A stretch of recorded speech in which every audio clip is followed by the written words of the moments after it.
Welcome back to Movie Recaps. Today I will show you an adventure, family, fantasy film from 2016, titled The BFG. Spoilers ahead. Watch out and take care. Our story begins late at night in an orphanage in London. The matron comes to the front door to lock it up, but she gets distracted by a magazine that was slipped under the door with the mail. She grabs the magazine and leaves without taking care of the door, which frustrates the little girl hiding under a blanket on the stairs. That's Sophie, our 10-year-old protagonist. Wearing the blanket around her shoulders, she goes to the door and locks it up herself before moving to the pendulum clock nearby and pushing the hand to make it 3 a.m. While she picks up the mail and turns off the lights, she tells us that unlike other people who choose 0 a.m. or 1 a.m., Sophie thinks 3 a.m. is the witching hour, the time when only she is left awake. She goes to the matron's desk and puts the mail on the corresponding tray, only to get distracted by some noises coming from outside. She goes to the window, opens it and looks out to find 4 drunk men causing a ruckus. Sophie scolds them, reminding them there are children sleeping, and threatens them with calling the cops if they don't cut it out. As she turns off the street light and closes the window, the men decide not to risk it and leave. A strange moving shadow is seen on the window as Sophie leaves it behind to go back to the room she shares with other orphans. Once she's back in bed, she covers herself with her blanket, puts on her glasses and turns on a flashlight to continue reading her book. When the matron comes by to check on the kids, she turns off the light and hides under the covers, only to turn it on again as soon as the matron is gone. Not much reading is achieved afterward because Sophie soon hears a noise outside and decides to check it out. She slowly approaches the windows as she repeats the rules: never get out of bed, never go to the window, and never look behind the curtain. She breaks all 3 and goes to the balcony, where she sees it was a bunch of cats that made the noise, or so she thinks. Suddenly, a giant hand appears around a house and picks up the trash can the cats pushed off. The hand is quickly followed by a big face and a huge body belonging to a giant man that is shocked to find out he's been seen by Sophie. She runs back to her bed to hide under the blanket when she sees him run towards her, but this isn't enough to stop the giant. He just sticks his hand through the window and picks her up, blanket and book included. The giant starts running through London then. Her blanket has been folded into something like a bag so she can be carried, and from her spot there, Sophie can see how the giant pulls different tricks go unnoticed in the city, like pretending to be a wall, covering the street lights, pretending to be cargo on a truck or even a tree. Once they make it out of London, the giant continues to get away by taking big leaps through the countryside and then the sea until they reach a thick accumulation of clouds. The giant easily crosses it before running through a new area filled with random human objects and rocky formations. He doesn't stop until they enter a furnished cave. This is his home. He hangs the blanket with Sophie on a tree branch, then goes to his table to chop a weird-looking vegetable. Sophie takes the opportunity to escape by climbing out of the blanket and onto the tree she's been left at. By following its branches, she makes it to the window, which she manages to open after having to push very hard. She accidentally ends up pushing some objects to the floor too though, gaining the giant's attention. He comes closer and tells her there's nowhere to go if she doesn't have wings, then he pushes the window, which in turn pushes Sophie onto the pan he's holding. He goes back to the table and after leaving the pan on it, he keeps on chopping the vegetable. Sophie asks him where they are. He replies it's giant country, which Sophie points out doesn't exist. Suddenly, a nose from outside freaks her out. The giant looks through the window and confirms it's the other giants, who all have names like Child Chewer and Maid Masher. Scared, Sophie begs him not to eat her, but the giant laughs at the idea of him eating humans. His way of talking's got grammar mistakes and weird sounding words. When Sophie reminds him he snatched her, he admits that's true and that he can't help thinking about her parents, but she points out she's an orphan and hated living in the orphanage, where they had lots of rules and punishment. The giant insults the matron for it as he gives Sophie back her glasses and she asks him if the other giants are also nice. He replies while filling his bowl with weird vegetable stew that no, the other giants do eat humans and also consider the nice giant a runt. Sophie doesn't understand why she's been brought here then. The giant explains he did it because he can't have her telling everyone about giants. That would cause the humans to come and lock them up like animals. No matter how much Sophie swears she won't tell and asks to be taken back, the giant refuses and tells her she'll stay there for the rest of their lives. After finishing his stew, which he doesn't like, the giant covers Sophie with her blanket to shut her up, but she says she'll run away anyway. The giant picks her up and scolds her for it, reminding her that running away would equal being caught by the man-eating giants. Then he takes her to his ship bed and puts her inside the crow's nest, where she snaps and corrects the words he's saying wrong. The giant is hurt by this, saying he can't help the way he speaks, so Sophie apologizes. She watches him pick up his bag and take out a glowing jar. He explains there are dreams inside. When she mentions she doesn't dream because she has insomnia, he picks up her book and starts reading it to her, making her fall asleep. Now she can't see him anymore. The giant grabs his bag and goes to the back of the cave, where he pulls a lever that opens a hidden door behind a waterfall. Behind the door there's his lab, filled with thousands of jars with dreams. The giant sits at his desk and starts mixing dream ingredients to make a nightmare for Sophie. A few hours later, Sophie wakes up and sees the giant sleeping on the ship bed. She decides to use this chance to escape. She pushes the rocking ship mast through the window and jumps off, making it outside. She doesn't go very far though when a giant wakes up and snatches her. The gentle giant sees this but ignores her pleas of help, so Sophie is eaten by the bad giant. This turns out to be the nightmare the giant made for her, Sophie discovers as she wakes up for real in the morning. As he takes her from the bed to the table, the giant explains he did what he had to do to keep her safe. He sits down to have breakfast, and Sophie notices a bottle with a liquid that fizzes down instead of up. The giant tells him it's frobscottle, the only thing giants drink, and takes a sip, which causes him to pass some gas. They're suddenly interrupted by the leader of the man-eating giants, Flesh Lump Eater, who wants the gentle giant to heal his boo-boo. While Sophie hides behind the objects on the table, the gentle giant tells him they can do it later, but Flesh Lump Eater demands it happen right now. The gentle giant grabs a bucket of water, which scares Flesh Lump Eater, and some cloth that he uses to start taking care of the wound. While he's busy with that, Flesh Lump Eater sniffs the air and asks the giant if he's acquired a new human, because he can smell one. The giant denies it as Sophie hides inside the weird vegetable, a snozzcumber, but Flesh Lump Eater says he's hungry and keeps searching. He finds the snozzcumber and then the giant encourages him to eat it as a distraction. Flesh Lump Eater is about to bite it when the giant notices Sophie is hiding inside, so he stops him by reminding him he hates vegetables.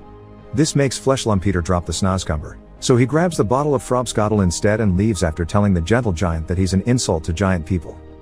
The giant puts the snozzcumber back on the table, allowing Sophie to come out all dirty. He offers her his hand to ride, which she climbs after some hesitation. She's taken to the dream lab, where the giant has a water tank that he opens for her to wash, then she's put in front of the boiler, which she finds too hot. After putting her on the table, the giant gives her a box of human clothes, so she changes under a sheet while the giant puts her things in a hole on the tree for her to sleep in. When he turns around, Sophie is wearing a dress and a jacket that makes him look gloomy. He picks her up and takes her to the tree hole since he needs to leave for work. When Sophie asks what his job is, the giant says it's a secret, but admits it's about catching dreams when Sophie points out she can't tell anybody. Sophie wants to go with him but the giant refuses. She tries asking again after turning around her jacket and coming out of the tree, begging and pleading over and over until the giant gives in and accepts. With Sophie riding his shoulder, the giant leaves the cave and shows her how the other giants sleep on the field during the day. He carefully and silently sneaks around them to make it through the cliff, but Flesh Lump Eater suddenly wakes up and catches him by his leg. Sophie falls and runs to hide in a nearby car, dropping her blanket behind her, while the bad giants throw the gentle giant around as if he was a football. They get an idea for a game then. The giant that has Sophie's friend grabs a car and takes them to one side of the hill. Another giant picks up two other cars, including the one that has Sophie, and takes them to the other side. The gentle friend is put on top of the car and pushed downhill while at the same time, the other giant comes down from the other side standing on both cars. Seeing his crashing is imminent, Sophie grabs the steering wheel and pushes until she manages to turn the car, making the giant open his legs and hit his crotch against the gentle friend. The giants find all this very amusing, and they're ready to do more bullying when suddenly it starts raining. Since they're all afraid of water, they run to find cover while the gentle giant picks up Sophie and her glasses and gets away. Meanwhile, the bad giants find Sophie's blanket and sniff it. They're sure there's a human around now. After a long walk, the giant crosses another thick accumulation of clouds and they make it to Dream Country, where it's already nighttime. The giant tells Sophie he can hear what the stars, animals and trees say to each other before putting her down on the ground. She walks towards a lake that reflects a giant tree with lights that don't appear on the actual tree. The giant admits then that he used to be called Big Friendly Giant before jumping into the lake. Sophie follows him and lands on the reflected land, which is the place where the giant catches all the dreams that are poured out from the tree's leaves. There's a particularly energetic dream that the giant has trouble catching, so Sophie guides him through it. He manages to catch it when it's approaching the girl and, after putting it in a jar, the dream draws Sophie's face. The giant encourages Sophie to chase some dreams, which she does after a moment of hesitation. After running after some different lights, she catches a red one, which makes the giant quickly take it away from her hands and lock it in a jar for being a nightmare. He explains that it says look at what you has done and there be no forgiveness. The giant suddenly disappears then, so Sophie calls out for him, worried.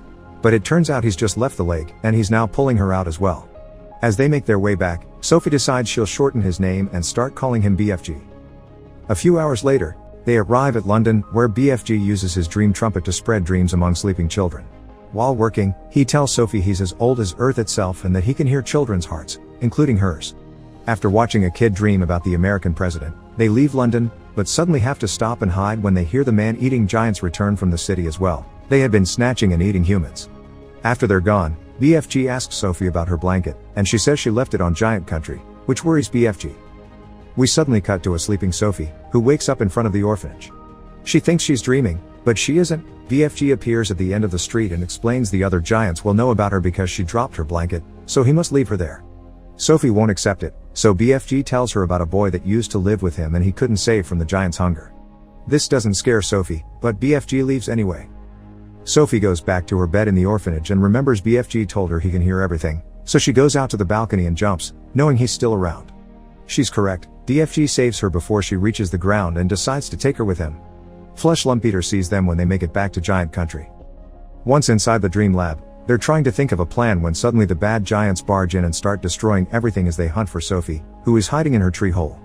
The giants' noses take them to her spot though, so she must leave the tree and sneak around the lab to escape them. After a failed attempt at entering BFG's bag, she enters a different tree hole, where she finds the previous boy's room filled with furniture and drawings. Flesh Lumpeter is about to find her there, so BFG finally gains some bravery and starts driving the giants off, first hitting them with a hot iron and afterward threatening them with a bucket of water. Meanwhile, Sophie finds a portrait of the queen in the tree hole, and that gives her an idea. She goes out and after telling BFG she thinks he speaks beautifully, she tells him she has a plan. They'll go ask the queen for help. For this, they're going to need a very special nightmare, so they move to BFG's desk to prepare it. They mix the sparks of kids, giants eating children, the army, Sophie and the BFG with a nightmare and put it in a jar. The plan is to make the queen dream this to scare her, and she'll wake up to see Sophie and BFG at her window. BFG refuses to be seen by more people though. We cut then to Buckingham Palace, where we see Sophie's managed to convince BFG to come anyway. After sneaking around the soldiers, they make it to the queen's window, where BFG blows the nightmare into the queen's mind. When morning arrives, the queen wakes up quite distressed, and she speaks of her horrible dream to her staff, Mary and Mr. Tibbs, who have arrived to bring her breakfast. As the queen describes the men-eating giants, Mary opens the newspaper and sees children have been disappearing, which matches the queen's dream. Getting suspicious, the queen asks Mary to draw the curtains, which allows them to find Sophie standing on the windowsill. She mentions her giant friend brought her there, which makes Mr. Tibbs call the soldiers to the garden. The queen realizes everything she's seen in her dream is true and asks Sophie to introduce them to her friend. Sophie calls BFG out after the queen promises she won't hurt him, but he is scared so he doesn't come out until Sophie asks him to be brave. The soldiers surround him when steps into the garden, but the queen is true to her word and makes Mr. Tibbs tell the soldiers to stand back. BFG approaches the window and bows for the queen, telling her they've come to bring her assistance. The queen accepts, but first, she must change. Moments later, while the queen calls her ministers and army leaders, Sophie is given better clothes and a makeover before they leave for breakfast. BFG enters the palace on all fours and joins them in the dining room, where a special giant table has been prepared for him. A colossal amount of food is brought to them then, and when BFG tries it for the first time, he's delighted by the taste and decides he won't have snozcumbers ever again. He dislikes the coffee though, and spits out all over some of the butlers. He thinks a better drink is needed, so he takes out a bottle of frobscottle from his bag and gifts it to the queen. The army leaders arrive then, and the queen orders them to defeat the bad giants at Giant Country, which they'll reach by following BFG's guidance. After pointing out his country is outside the map, BFG pours frobscottle for everyone, even the corgis. They all toast to his name and take a sip, which causes them to pass some gas. The queen declares it's time to execute the plan then. BFG runs back to Giant Country, the army follows him on their planes. When they reach the thick clouds, the plane's radars and controls go crazy, but they manage to cross safely anyway. The army decides to stay back and wait for the right moment while BFG and Sophie return to the Dream Lab. There, they make a new nightmare for the giants using the one she caught at the lake. This one will cause horrible despair. After the mixing is done, they take the jar outside, and BFG tells Sophie her own dream is having a family, which she can't achieve if she stays there. BFG tells her not to worry though, because he'll always be there for her and able to hear her with his overly big ears. When the sun comes out, it's time to spread the nightmare to the giants, but BFG realizes he forgot his trumpet at the palace, so Sophie grabs the jar and takes it to the giants herself. She walks to the middle of the sleeping giants but fails to open the jar. Flesh Lumpeter wakes up then and sees her, so Sophie improvises and breaks the jar to release the nightmare, which quickly invades the giants' minds. Flesh Lumpeter catches his and crushes it, but the other giants are affected by it, so they start running around as guilt consumes them.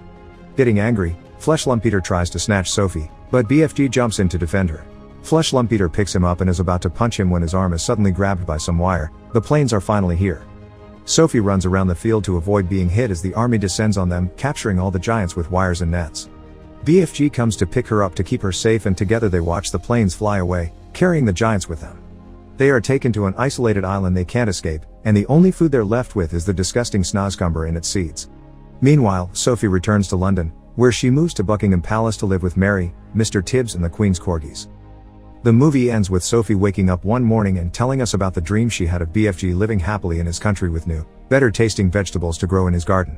She approaches the window and, like she always does when she's lonely, she whispers words to the wind, knowing they'll reach BFG. Back in Giant Country, BFG smiles when those words reach his ears. Make sure to subscribe and turn on notifications so you can watch more videos like this. Thanks for watching.